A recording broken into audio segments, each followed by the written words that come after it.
Një ngjarje e rëndë është shënuar në Malishef të Kosovës. 2 vëllezër nga fshati Golubovc, Malishef, kanë dërruar jetë, ndërsa nuk dihen ende shkaqjet e kësaj ngjarjeje të rëndë.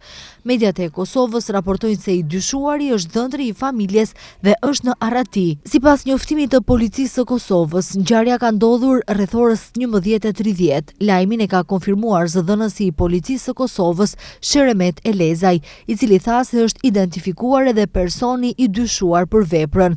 Rreth orës 11:30 jemi njoftuar se 2 persona të gjinisë mashkullore, të moshës madhore, vëllezër, janë dërguar në qendrën mjekësore familjare të Kijevës si pasojë e plagëve të marra nga armë e zjarrit në fshatin Golubovc të Malishevës. Personeli mjekësor ka konstatuar vdekjen e viktimave. Njësitë e nevojshme policore janë përgjigjur menjëherë rastit dhe kanë dalë në vendin e ngjarjes.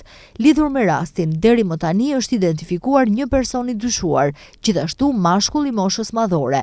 Në koordinim me prokurorin e shtetit, janë duke u ndërmarrë të gjitha veprimet e nevojshme hetimore lidhur me rastin dhe arrestimin e të dyshuarit, thuhet në përgjigjen e Elezajt. I dyshuari, siç ka thënë policia, është nga një fshat i Drenasit.